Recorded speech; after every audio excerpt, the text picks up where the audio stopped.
What's going on, everyone? Pressure 7 here. Thanks for tuning in. Thanks to everyone following. If you haven't followed, like, subscribe, do that now. It'd be very cool to get monetized. But right now I'm going to talk about this slow pitch jigging that you've been seeing on my channel. You've seen my gear, you've seen me do it, rockfish, yellowtail, etc. Very fun, very exciting, and just another tool to add to the shed.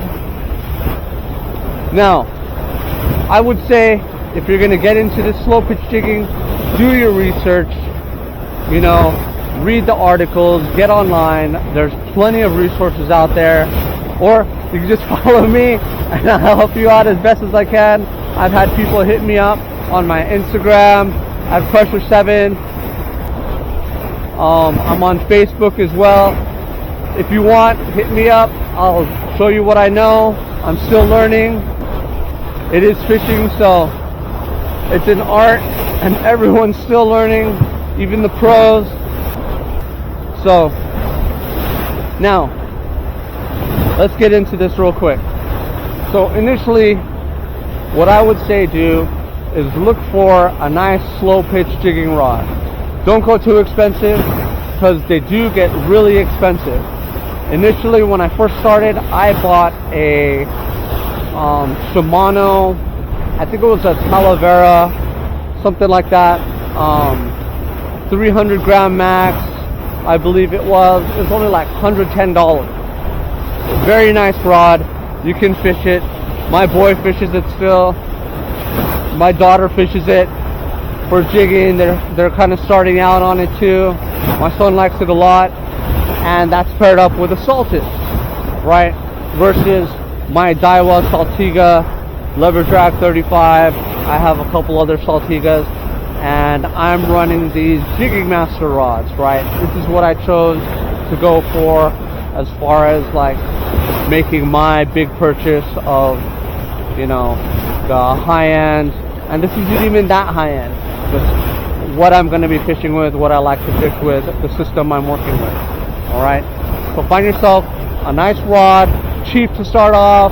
You can use just a regular bait casting reel, but initially when you really commit, you do want to get a reel with a high gear ratio, like one of these Saltigas or something similar. There's plenty of other reels out there with a high gear ratio just for slow pitch jigging, 6-to-1, 7-to-1 ratio, right? So when you reel, okay, you have that good 4 feet, 4.5 feet per crank on your system. All right. Now, as far as rods, there's going to be different ratings of rods. So for instance, this rod right here is a 300 gram max. I have a 620 gram max, and I do have a lighter rod as well. I think that's like 200 something max, around there. And that's to work the jigs that you're buying. Now there's plenty of types of jigs out there as well. Okay, I'm using these JIGG jigs right now. You've seen me use some of these other jigs that I have, like this right here, 250 grams.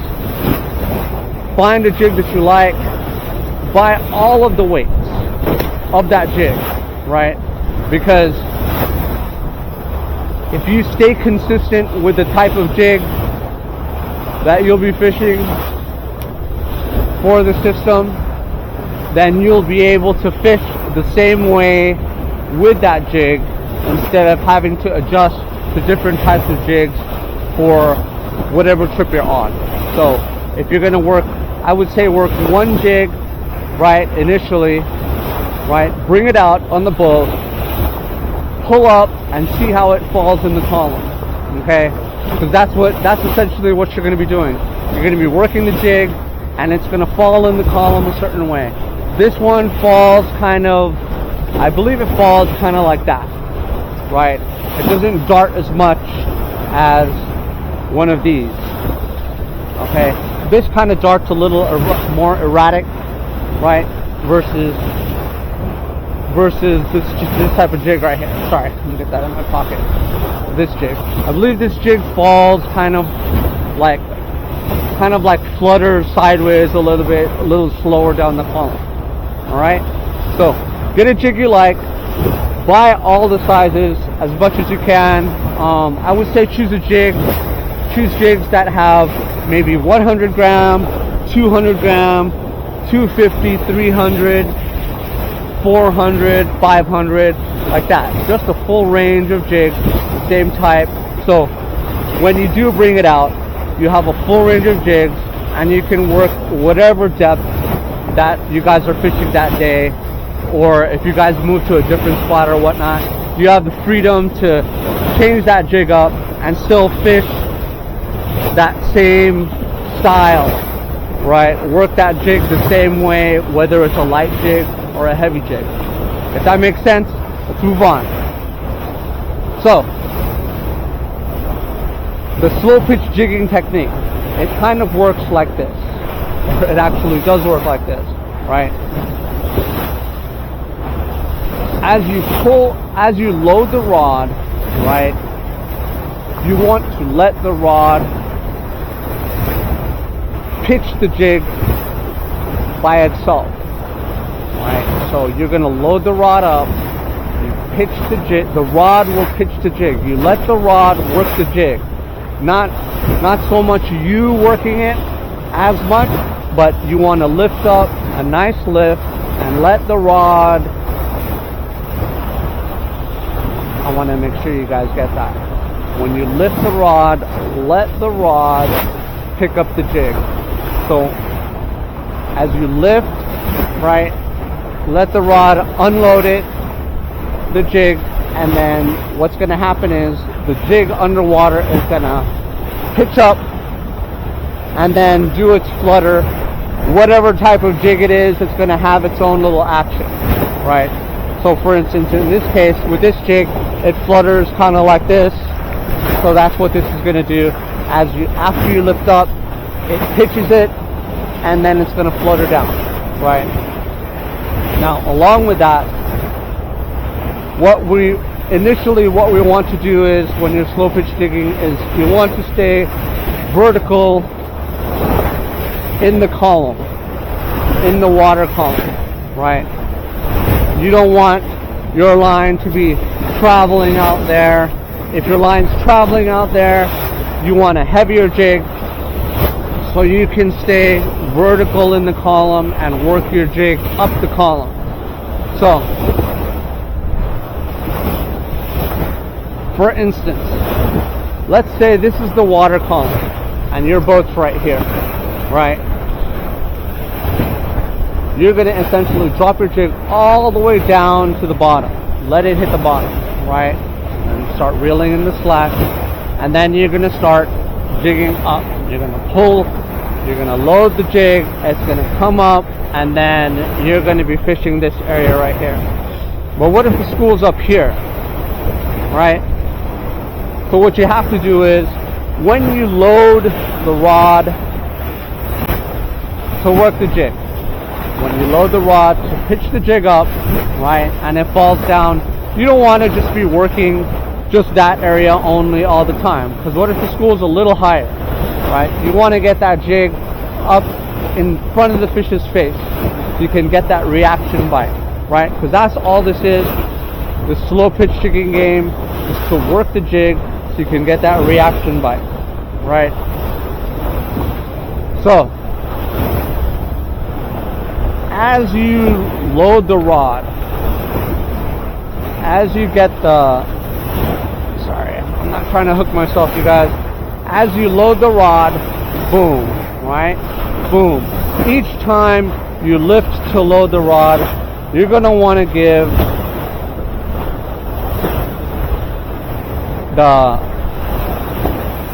you're going to want to crank this. You're going to want to crank your reel, right? I'm losing myself in words right now, you guys. You're going to want to crank the reel each time you load the rod.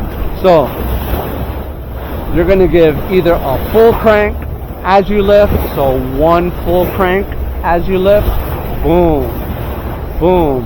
Or you're gonna do a half a crank, boom, boom, boom, just like that. As you lift, you're gonna crank your reel at the same time. Boom, boom, boom. As you reel, as you lift the rod, you're gonna crank the reel at the same time. Boom, just like this. Boom, boom. Okay? We'll do that one more time. Lift, half a turn. 1, 2, 3, 4, 5. Just like that. Or you're gonna do quarter turns. Lift, lift, lift, lift, lift and turn, lift and turn, lift and turn. A full crank, half a crank, half a crank, half a crank, just like that. Now I'm turning to the side so you can see the turning action as I'm lifting the rod. Essentially, in real life situation, it's going to be like this, straight up and down. Okay, you're going to lift and turn, lift and turn, lift and turn. Now it's going to take some practice. So initially, what I did, I would be carrying my pole around the house, and I'd be practicing this. And it's going to take some practice.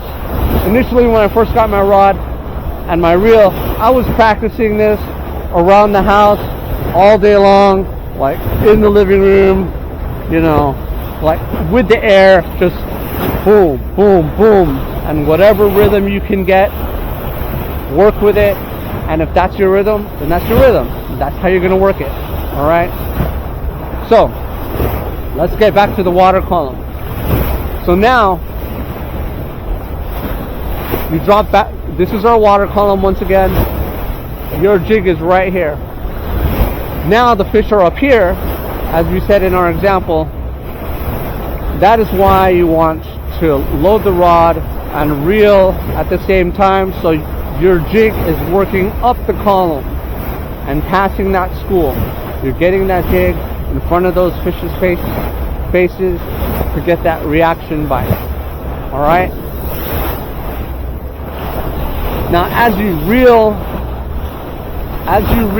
and load the rod, right? If you're loading the rod, if you're pulling the rod up, right? That's maybe a good 3, 4. Sorry, I'm hooking my jacket right here, you guys.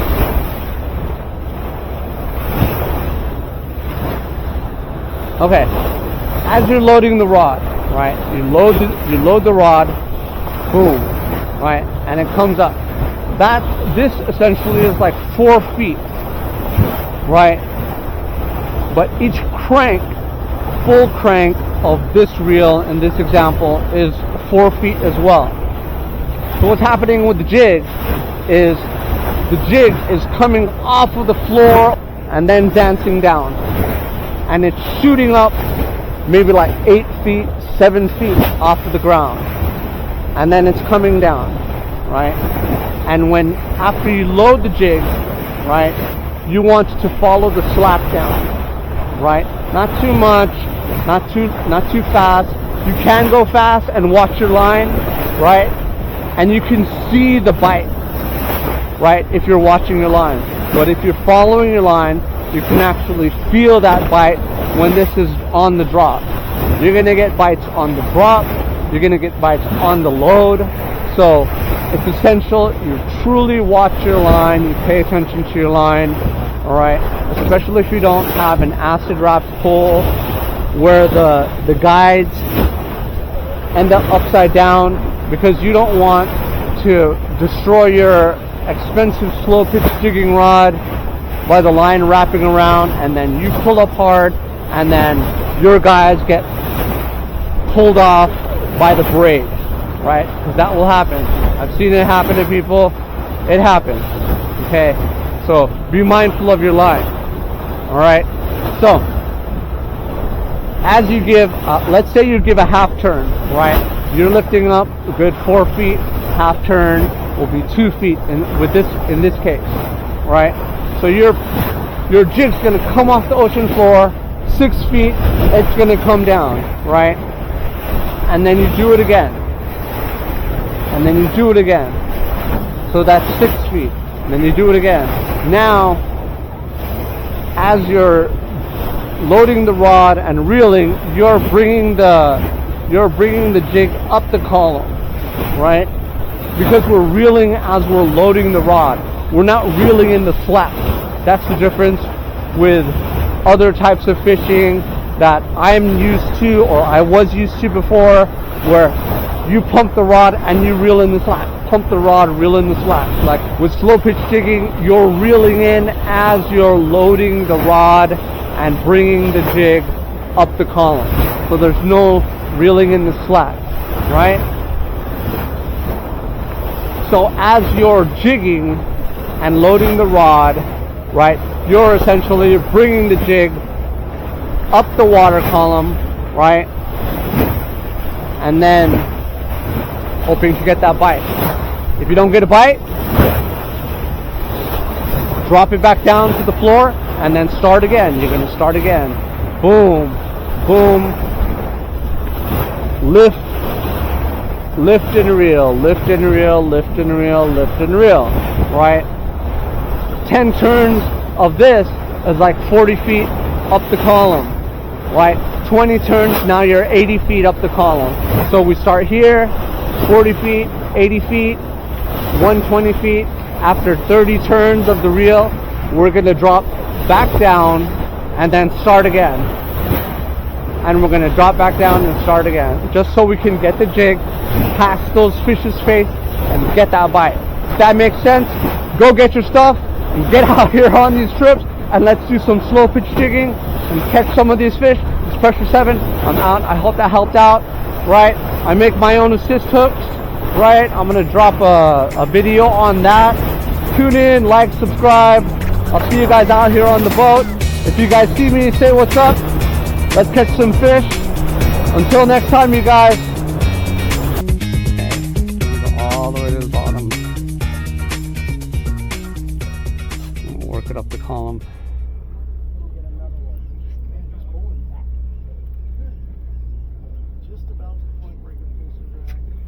Almost there.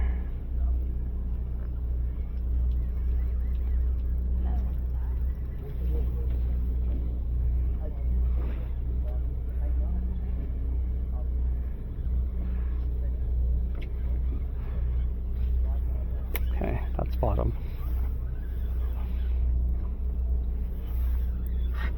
Pull up and reel. Is that one? Yes. Very good. Oh, it was bottom, but it's not. Up and reel, follow your line down.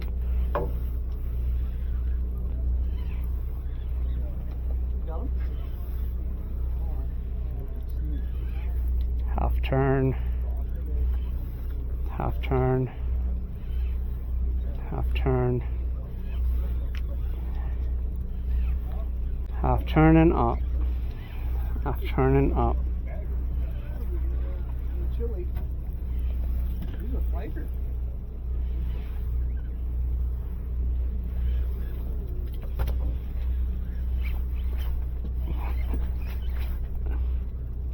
Oh, I missed him. And drop all the way back down. Do it again.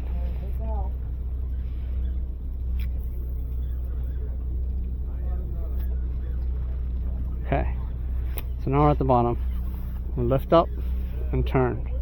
Oh, shit. Sorry.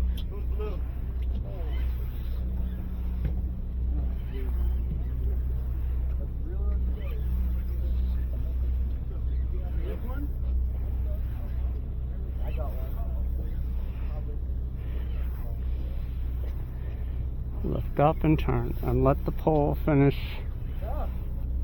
pitching the jig.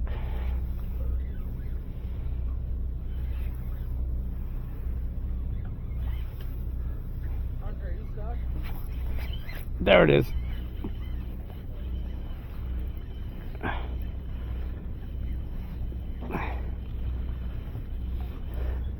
So as the jig was falling, I I got the hit.